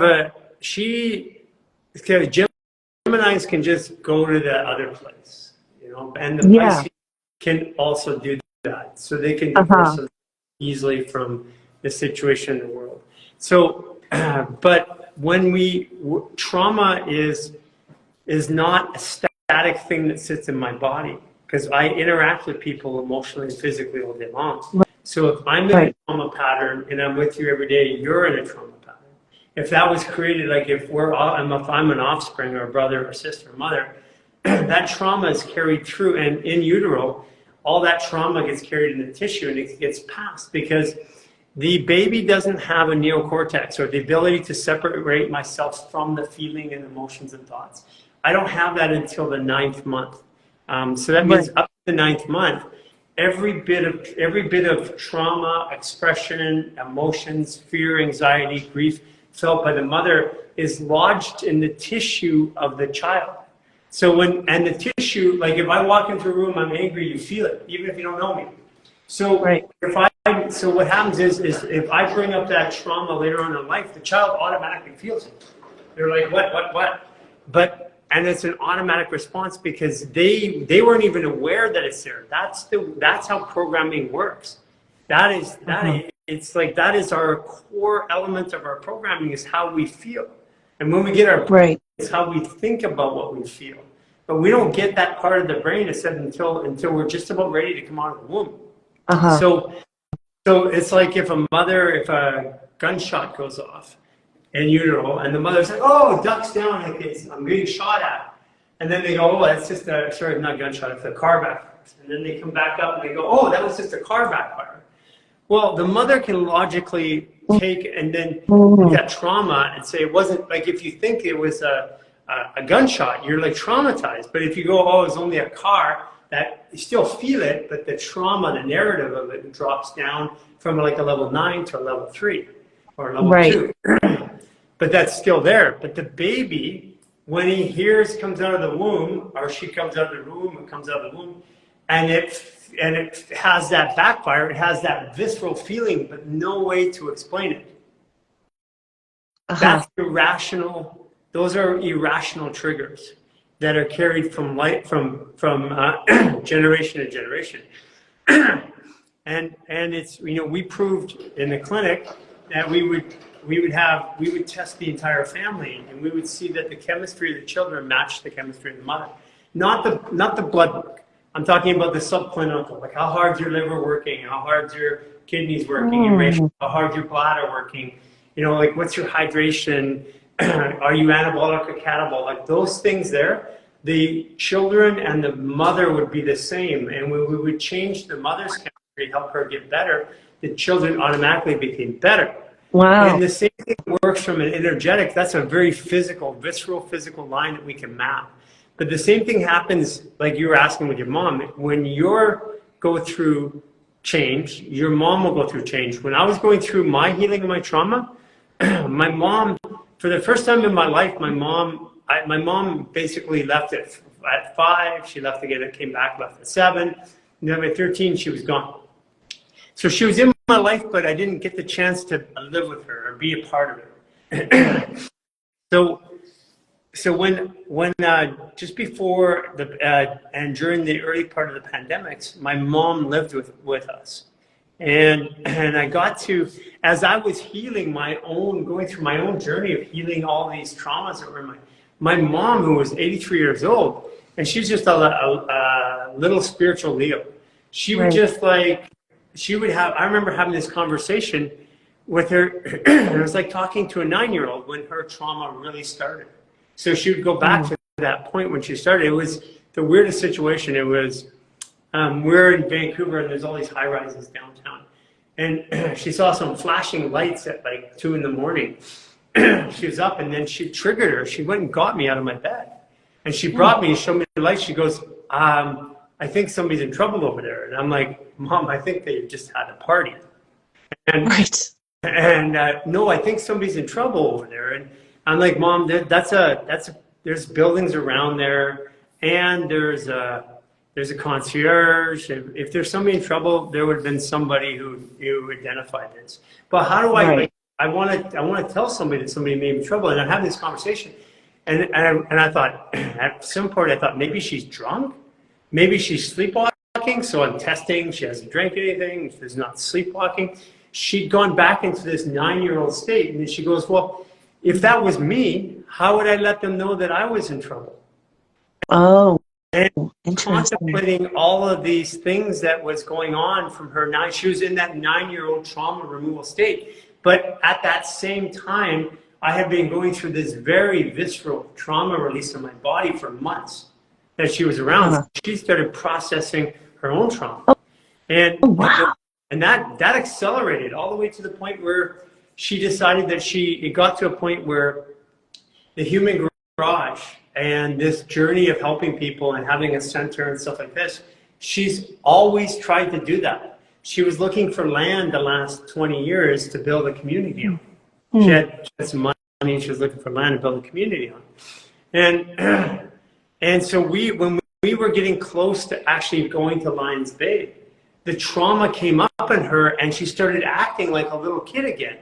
Like fear was coming out of her. And it was to the point where I could literally watch her go to the point where she couldn't face the trauma anymore. And she hit a point, 6 months later, she was dead. She fully functioning. Yeah, and it was, you know, and while she was on the way out, I recorded a end of life talk in the Lifestyle Artist program. I think it's in one of the recordings that you guys can listen to. If it's not, I'll post it back up in the group, because I recorded a talk because I knew that she was going to pass. I told my kids and my family, my sister and myself, we knew she's going to pass. You could just tell she's heading that.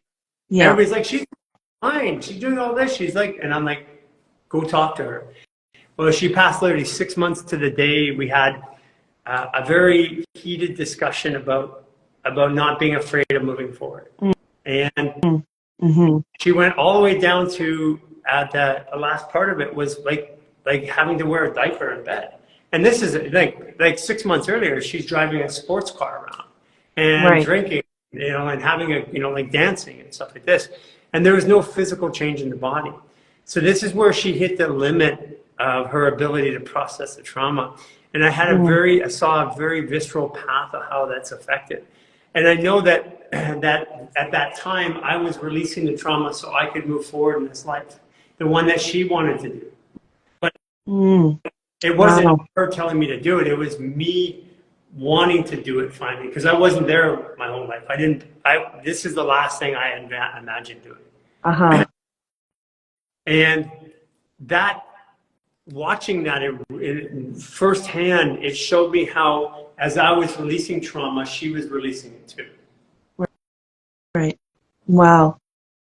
That is so, so powerful. It's, yeah, we're all energetically connected. And I feel like for probably the first however many years of my life, sort of maybe like an unconscious underlying resentment towards my mom. Yeah, I did too. That's a Scorpio thing, gallbladder. Yeah. Scorpios Yeah. are all about And resentment. You got enough yay. Scorpio to have. You got enough Scorpio to have. You're gonna need 3 gallbladders for you. Right. Right.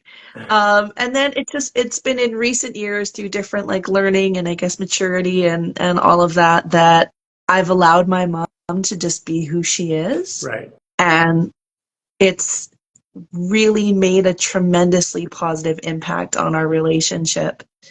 And and instead of resenting my relationship with my mom, I'm recognizing that when I was in the soul world, I agreed. I made a contract and I said, I'm going to come here and I'm going to do this healing work for us. And also for my father, because he was born into a very traumatic time as well. Yeah. Well, so Yeah, and that was actually my journey. It was like a lot of resentment towards my mom. I didn't even know was there. I didn't connect to it. And then when I came back to Canada, I lived with her for a couple of weeks before I got my own place. And so I just decided the best way to understand my mom, I have a way. If I follow you around, like literally step by step, and do what you do for a week, every step, everything. If you eat, I eat. If you drink, I eat. So my mom was drinking a lot of wine. So I was like drinking a lot of wine. I was doing that. But I followed her step by step for a couple of months. And there was a day where I knew it clicked. I got it. Because I lived in her shoes, walked in her shoes long enough that I could feel the emotion. Because I said, Mom, why do you drink so much? Like, why are you drinking so much wine? She goes, it's the sadness. And I learned at the very end of her life, and then after she passed, I learned about some more of the sadness that I didn't know was there. That I didn't know how tortured my mom was by her family. And abuse, like there is this, I come from her side of the family, there's, well, both sides, there's lots of abuse, sexual abuse, pedophilia, grew up in the church in the South in Texas. I mean, it's just a breeding ground for everything. And she had tried to protect me from that and keeping me away from that, but some of it seeped into my life. And that's what she felt guilty about. So she had. Ooh, intense. Here goes the technology. Yeah, then I carried that resentment myself and the guilt. But that was, looking back at it, I could look and say, okay, well, that's my trauma and that's why I am this way. And like, you guys got to give me space. And I'm like, that is literally, now I have a greater understanding of what happened. If any of that changed in my life or her life, I wouldn't be here today. Right. I'm really happy with what my life looks like today and what I'm doing. I'm very happy with it. And I feel like so far, and there may be more to this, but I feel like I've connected to the root purpose of why I came here as a soul. And if any of that changed, I wouldn't be here. So how can I demonize my trauma? Because that trauma allowed me to be here. Now, I didn't feel like it when I'm in it. Right. But as I stepped away and got healthier and healthier, and that was my journey, and I'd done all kinds of work, and people do this all the time to relieve trauma. You take the body out of stress long enough. You move the body, get it healthy. You manage your emotions real time. That's our belief systems. That's why our core beliefs on our website are there. We measure ourselves by those beliefs. We don't always live by it. We measure ourselves and we live as close as we can to those standards. Eventually, all of the trauma starts to go away, but that's me doing it. No one, I did this on a post today. There's no practitioner on the planet that can heal my trauma. Yeah. They can help me see it from a different point of view. But if I'm in stress, that's not going to happen. And that's what's happening today is people's lives are in stress. Exactly. I mean, I often I often will find myself with people that are experiencing whatever trauma they're experiencing, and I have a much clearer picture because I'll say, you know, you're in the eye of the storm. You're in the tornado and it's all spinning around you. I'm on the outside and I can see the path, but I can open the door. You have to choose to walk through it. Yeah. So is part of the healing process, because I've heard a few other people and I'm experiencing it myself, is part of it a little bit of weight gain at the beginning? Yes, yeah. In the current iteration of what it is, because I personally believe that we're going through an evolutionary process. I mean, I had a tailbone. I no longer have a tailbone. That's a scientific medical fact. I don't know what happened to it. I have a belief. I'm 3 inches taller than I was before. My fascia is almost completely unrestricted. I have way more strength than I did before. My hair's growing back. Yeah. I can't even conceptualize being the person that I used to be. So I believe that we're going through an evolutionary change. And part of that evolutionary change is a change in the way that our tissue holds on to the trauma. So think of our bodies as a computer. And if I have a whole bunch of files in my computer that are zipped up, zip files, it looks like I have half my hard drive full. I open a bunch of zip drives, now that hard drive's 100% full. Right. That's what trauma is like. It's like, because I've compressed it over time. I put more on, I got more trauma, same thing, back down, open up that folder, zip it back. And I put it away, and those are those little traumas that would be like, I'd be doing something, it'd pop up as a memory. I'm like, oh, I don't want to think about that, and put it back down. Right. And that's what most people do. That's my experience anyways. And so as we unzip that trauma and the body has a chemical signature in which water, which is a universal solvent, takes it out. So the first thing is it fills up, I start to fill up with water. But it was like, I was down to eating 1 meal a day, drinking 2 liters of water, and working physically through the day, sweating and all that, but one small meal. And I was gaining weight. And then that's what I was doing. I was talking to Chris earlier. I was doing lab tests on myself every day. Right. I was like doing something because I couldn't understand why. There's no biological way based on the way that we talked about nutrition and science to explain my weight gain. And then when we got to Lions Bay, we were able to create, because we virtually have no Wi-Fi out there, very little power. We're in the mountains. We have a very baseline. We're not being infected by everybody's energy all the time. We don't live in a city. There's not lots of pollution. We live in trees. So we had a very stable environment. And then we kept our food very stable through there. So when I would go up or down in weight, it couldn't have been because of the food or interaction. So this is where I started to develop a new relationship with, let's say, fat.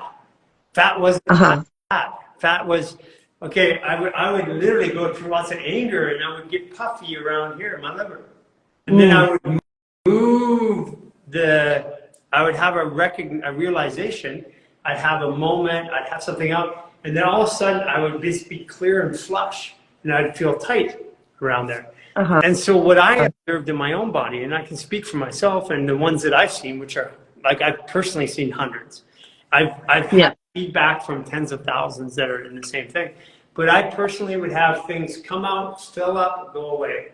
Come out, fill up, go away. Plus I also went like this, and then like this, and then like this, and like this, because I was getting taller. Like if you look at a baby, it looks like they got a stomach running around, so they're fat. Right. And then they get taller. Then they look fat again, they get taller. So my body was doing that exact same thing.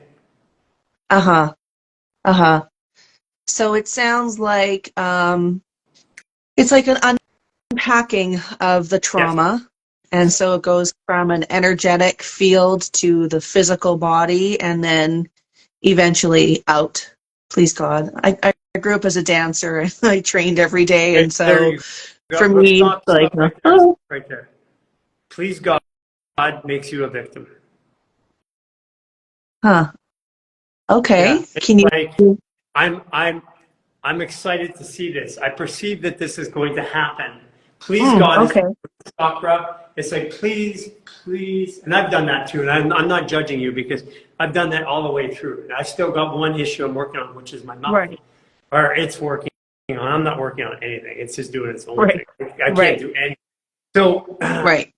so instead of saying, please God, it's like, I perceive this is going to happen. I'm looking forward to a day where I feel like this. I'm excited about feeling young and flowing in my body again, because that's belief. Right. Yeah. And Right. then the other Okay. part is your Gemini, which we're there, which is your 5. You're 14 degrees, you're 5, which Right. Gemini under pressure can play victim very easy. And so that's part of you, especially, and Scorpio can play martyr. So you got victim and martyr that can get wrapped up pretty easy. That's not a very It's a pleasant powerful combination. thing. It's a powerful combination because then no one can tell as you walk through it, nobody can tell you different. Like people can tell me all the time, like, oh, my life is so bad and it's so hard. Look at it. I was 27 months locked up in prison. Spent 17 months of solitary confinement. I had 8 concussions, TBI. I had multiple near-death experiences. I mean, there's pretty much nothing you can tell me that's going to supersede what I've gone through. I mean, there are things. Right. There are things, but I've had a big share of it, which allows me to say to people, I understand. I get it. Right. Right. People Okay. don't want to know what you know until they know how much you care. And they know how much you care.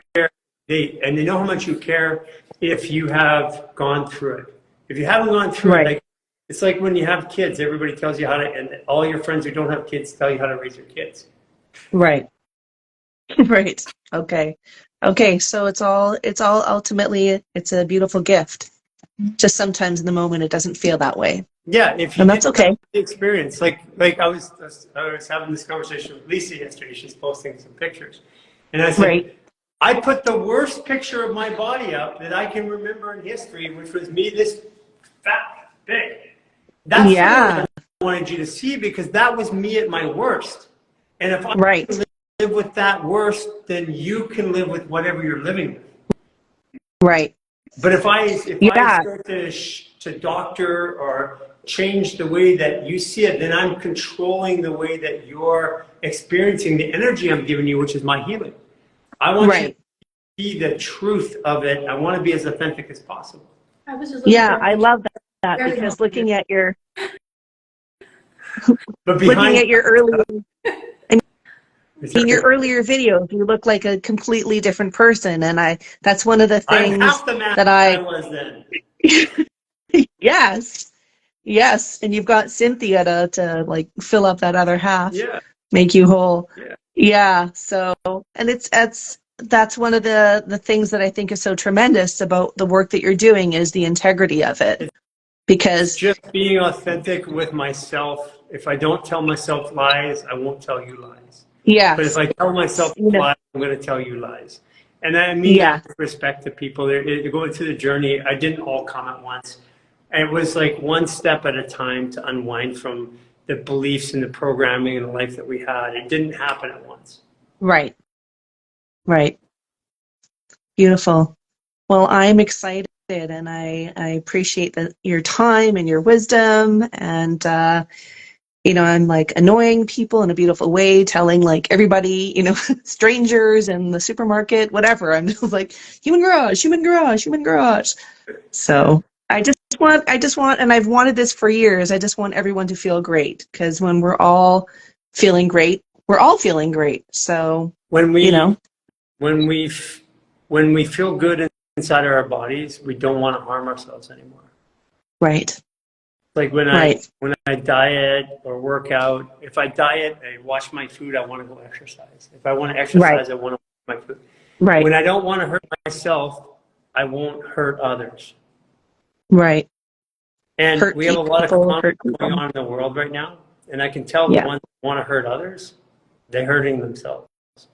And the reason why we selectively let people come into our lives right now at our centers like Danielle and Spirit and stuff like that is when they've gone through the 28-day reset, when they're gone through the Lifestyle Artist program, they start seeing the fact that they were actually hurting themselves, and they say no more. They're not done yet. That's part of the journey. But the one thing that really changed me was my fast. At the 28th day of my fast, I started to lose the addiction to the emotions that allowed me to continue to hurt myself. You were losing the addiction. Repeat that. That felt very powerful. The emotions that allowed me to hurt myself, because I hurt myself because of patterns and emotional abuse that people had inflicted on me. But they inflicted it on me because I had the emotion to come out. I'm not a victim.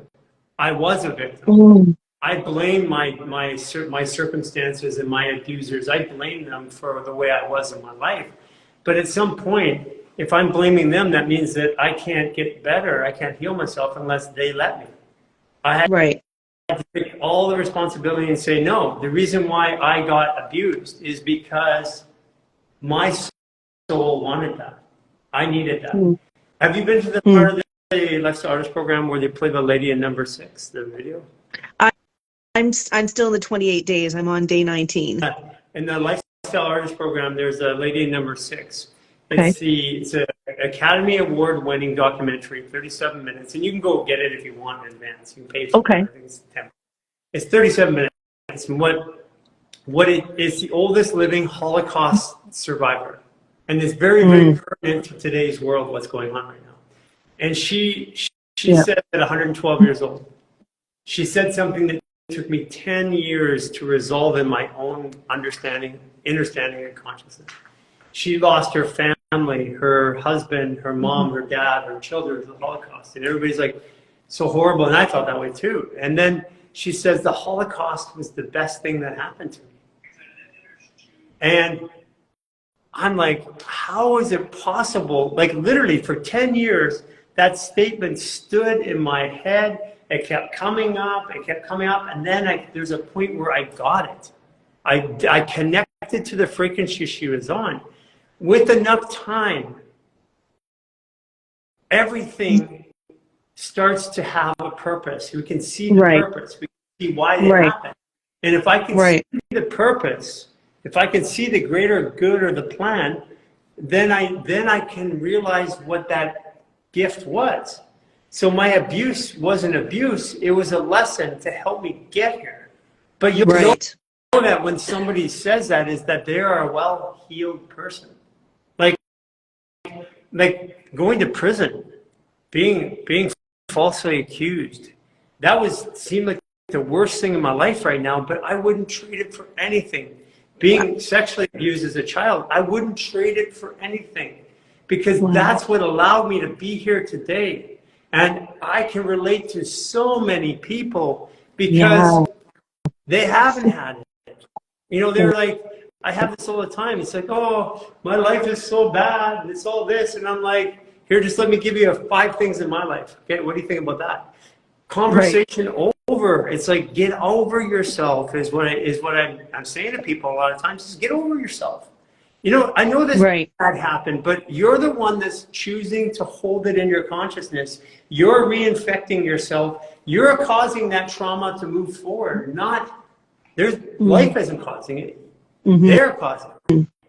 And when I decided to take accountability and responsibility for my own trauma, by looking at the bigger picture and saying that's what made me who I am today, then I took power back from everybody who abused me, and I realized that they're a part of the story that made me this person that I really love today. And if they didn't do it, I wouldn't be here. Right. I sometimes think of this life as like being in a game, and everybody that we come across, they're just different pieces on the board. They're just different players, and so like there's no point in getting angry at them. They're just doing their part, and it's about our reaction. And, you know, over the last few years, as sort of like darkness has been rising, which that's okay because it's darkest before the dawn. It all is happening as it should be, that I would keep on reminding myself, you know, I'm in Toronto. I wrote on a message once that I said, I'm originally from Winnipeg and I got tired of fresh air. So I moved to Toronto. That I don't know if you remember that, but anyway, the CN Tower here as an example that, you know, as you get higher and higher, you start to get perspective and you start to first see more of the ugliness, but as you get higher and higher, there's no difference between the ugly and the beautiful. It's all the same. And so I have to keep on reminding myself, while the world's turbulence or birth pangs, contractions, that it really is a beautiful thing. It's just our perspective. If we're vibrating and we're viewing the world from down here, we can see unpleasant things. But if we remind ourselves that there is a much higher perspective and it's all good, we just can't see it. We're looking at one pixel of a masterpiece. Yes. When I look back at my life, I can look at the trauma right now. And when I look back at my life, I can make sense of it. So right. What can and I know that happens constantly, perpetually. So what can I make sense of right now today that's going to help me move through those traumatic events in my life so I don't have to wait another 10, 20, 30, or 40 years. Right. And this radical acceptance that I chose this. And if I'm still blaming somebody else for my trauma, that means I'm a victim. Right. Yeah, that's a game changer right there. Total game changer. Thank you for reminding me of what my highest self already knew, and I was just in the way. I'm not here to teach anybody anything. I'm here to remind them through the experiences of my life what they already know. Yes, and as you said earlier, be a reflection. You all I know. Yeah, beautiful. Yay! Okay, thank you. It's been a great conversation today. Thank you so much. Lifestyle Artist Program. That's where. Yeah. Awesome. I'm looking forward to it as well. Thank you so much. Okay. Goodbye, Sparkle Butterfly 333.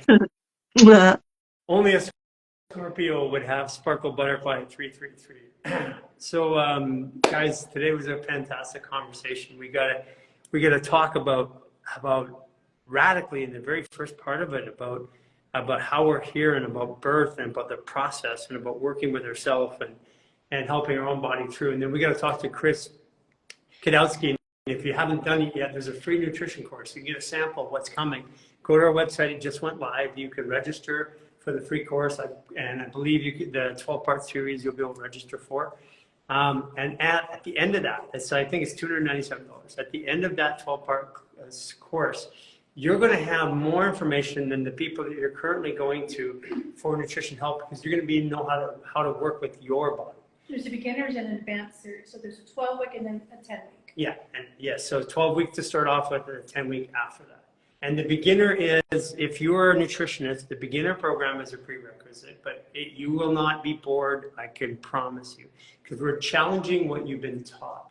And what I was taught in nutrition is very different than what they're learning today. I'm going back to where I was taught. It was simpler. It resonated more. And he has all the science to back it up. You're also going to get a copy of his book. In addition to that, we had one of the greatest talks about trauma and about moving through trauma and sharing personal experiences. So this is a powerful, powerful week coming up. The worlds are shifting and changing. And it's scary as it may seem or feel, it's all happening for good. No matter what you think out there, no matter what it looks like, it's all happening for good. So looking forward to seeing you guys tomorrow on the live hour this afternoon in 2 hours. We have, which is at 12 o'clock PST. No, sorry, 2 o'clock PST. What time? No, be 12 noon Pacific time. 12 noon Pacific time. We have Chris Witecki with Astro Monday, and then look on our schedule. Go to our Instagram story, and we have the schedule what's coming up for the week. In addition to that, if you haven't done it yet, register for the nutrition course. If you also haven't done it yet, please go to our YouTube and subscribe to our channel and get notifications. because we're going to be launching, and we already are launching a whole bunch of new content there. And on our website, we have all of the quick resets and programs if you want to recommend to people, as well as we have content, including these lives that are posted up there with the theme of them so that you know where to go and where to find them. So looking forward to seeing you guys all in a couple hours. And then tomorrow, for those of you, we'll see you tomorrow. Take care.